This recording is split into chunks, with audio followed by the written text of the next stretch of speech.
C'est l'histoire d'un monsieur qui, par la corruption, achète un poste de choix à son fils dans une prestigieuse entreprise publique et qui, quelque temps après, s'émeut, tempête, crie au vol et à la corruption et réclame son limogeage parce qu'il a perpétué la tradition.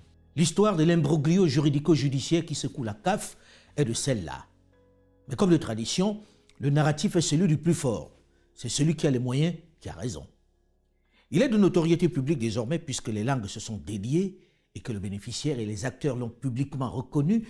Il est donc de notoriété publique que le président Ahmad Ahmad devait sa place de président de la CAF à la FIFA, ou plus exactement à Gianni Infantino, qui a distribué des liasses de billets, des montres en or et même déployé des escort girls pour le faire élire. Ce qui n'était qu'une rumeur a été confirmé il y a quelques heures seulement par une sérieuse enquête du journal norvégien Josimars. Face à cet impressionnant déploiement de moyens financiers, Issa Hayatou, qui avait dirigé de main de fer et avait hissé la CAF au niveau mondial, ne pouvait pas faire le poids. Il suffisait, comme d'habitude, d'utiliser les arguments traditionnels nécessaires pour le discréditer et le faire passer pour un incapable et un corrompu. Contre un Africain, ce type d'argument marche toujours. Et nous sommes toujours, nous subsahariens, les premiers à l'adopter et à l'amplifier. Question de logiciel ou de complexe séculaire, c'est selon. Seulement, le nouveau dauphin, celui qui prenait la place du vieux Issa Hayatou, n'était qu'une marionnette, un pion, un agent au service de la FIFA. Il lui devait sa place et ne pouvait que mettre en marche sa stratégie. Son choix n'était pas innocent, il faut le préciser. On le savait fragile, maintenant il fallait le piéger pour qu'il obéisse au doigt et à l'œil. Alors on sort l'artillerie lourde. Les femmes, l'argent et tout ce qui nous fait généralement frétiller. L'oiseau est définitivement en cage. Et pour mettre la CAF qui intéresse le gros mastodonte au plus haut point, gros mastodonte que l'on a appelé pour restructurer la boîte au passage et pour cause, on lui demande de rompre le seul contrat qui permet à la CAF de payer les salaires et tenir ses engagements. Ce n'est pas grand-chose, mais ça fait bouillir la marmite et ça paye les voyages et les factures courantes. Le contrat Lagardère de 1 milliard de dollars sur 12 ans, qui a déjà bouclé 6, est tout simplement et purement rompu. Rien d'autre pour le remplacer. Aucune autre source de revenus. Alors sans argent, la CAF est désormais à la merci de la FIFA. Elle ne peut compter que sur elle pour vivre. Elle dicte désormais sa loi, méprisant au passage une solution financière africaine initiée par l'Union africaine des radios et télévisions, l'UAR, que dirige Grégoire Ndjaka. Une piste balayée d'un revers de la main par la FIFA. Gianni Infantino ne prend plus les gants pour tancer les dirigeants et les responsables des fédérations africaines de la CAF. Il souffle le chaud et le froid, c'est lui le patron. À Rabat, il va d'ailleurs susciter contre lui la colère de tous les cadres et les patrons du foot continental qu'il a fait venir. Il veut même imposer le calendrier des compétitions en Afrique. Une CAN tous les 4 ans, rien que ça. Maintenant qu'il a pris le contrôle, plus besoin de Ahmad Ahmad et de son staff qui commencent à manifester quelques timides velléités d'indépendance. Il les tient par la barbichette et souvent par le chantage. Il suffit de sortir quelques images embarrassantes et il en a. Il le tient aussi par quelques contrats pas très orthodoxes que le malgache a passés à des sociétés qui lui sont proches. L'affaire est pliée. Il faut un nouveau président plus arrangeant, plus corvéable, plus obéissant et peu regardant. Le football africain est sous coupe réglée. La FIFA est aux commandes.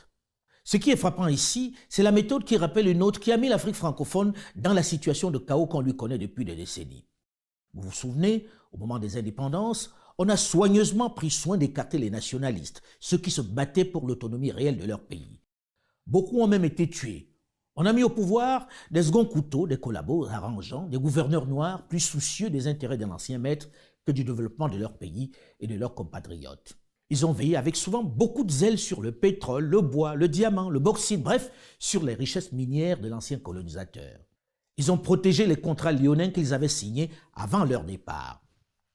Cette technique ressemble à celle adoptée aujourd'hui par Gianni Infantino pour garder la CAF sous sa coupe. Il ne s'agit pas de défendre Ahmad Ahmad qui a été un outil de cette stratégie et qui ne peut se prévaloir de ses propres turpitudes, non. J'ai presque envie de dire qu'il mérite ce qui lui arrive. Il n'était pas à la hauteur et je veux être suffisamment indulgent pour mettre sous le compte de la naïveté et encore ses errements. Nos représentants à la CAF ne sont pas exempts de tout reproche, non, qu'il est d'ailleurs dans cet environnement. Ce contre quoi je m'insurge, c'est cette propension du corrupteur occidental à toujours donner des leçons, à nous utiliser dans le même temps pour faire passer son narratif. Pour qu'il y ait corruption, il faut un corrupteur et un corrompu. Dans le cas d'espèce, celui qui a corrompu pour placer Ahmad, on le connaît.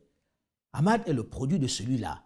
Il est tout aussi condamnable qu'Ahmad et ceux contre qui la FIFA se déchaîne aujourd'hui. Sans ces millions de dollars distribués, il n'aurait jamais été à cette place. Si la commission doit exclure Ahmad, ce qui est normal, elle doit aussi frapper Gianni Infantino. Pas de 2 poids 2 mesures. Mais on sait qu'il est un trop gros morceau pour être inquiété. Personne n'ignore le nombre de plaintes qu'il traîne devant les juridictions de son propre pays, la Suisse. Et pourtant, cela ne vient à l'esprit de personne, absolument personne, de le juger inapte à gérer l'instance fêtière du football mondial. D'ailleurs, tous les patrons de fédération qui parlent de lui préfèrent le faire loin de leur chambre d'hôtel, et toujours en off. Ceux qui hier accusaient Issa Hayatou de tous les vices, de tous les péchés, en arrivent à le regretter aujourd'hui, à se souvenir qu'il était un très bon président soucieux des intérêts des Africains et de ses stars, qu'il ne s'est pas enrichi sur la bête comme on l'a prétendu. Alors, à quelques semaines de l'élection du futur président de la CAF, il devient urgent pour les Africains de prendre conscience que cette confédération n'est pas seulement un club d'un culte et de passionnés du ballon rond qui se tapent dans le dos et qui profitent des voyages en première classe et des suites dans les grands hôtels de luxe avec des créatures de rêve aux frais de l'institution. C'est un outil de souveraineté, un de ces instruments miroirs de l'Afrique. Chacun d'entre vous sait quel plaisir il a pris à voir les Lions indomptables du Cameroun, les Black Stars du Ghana, les Pharaons d'Égypte, les Lions de la Teranga briller dans les Coupes du Monde ou dans les grandes compétitions internationales. Chacun d'entre vous sait quelle fierté il a éprouvé à voir briller hier dans les championnats internationaux les Roger Mila, les Samuel Eto'o, Didier Drogba, les Abedi Pelé, les Djedje Okocha ou aujourd'hui les Sadio Mané, les Mohamed Salah, les Toko Ekambi pour ne citer que ceux-là. Sont-ils condamnés à ne briller que chez les autres, dans les championnats européens? Encore une fois, ne sommes-nous pas capables de fournir autre chose que de la matière première? En 2021, doit-on encore une fois confier la gestion de notre football à d'autres?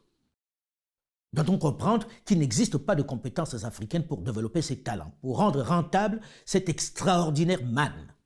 Est-ce encore le blanc qui va venir nous apprendre comment le gérer, ce football? Et pourquoi le ferait-il dans notre intérêt?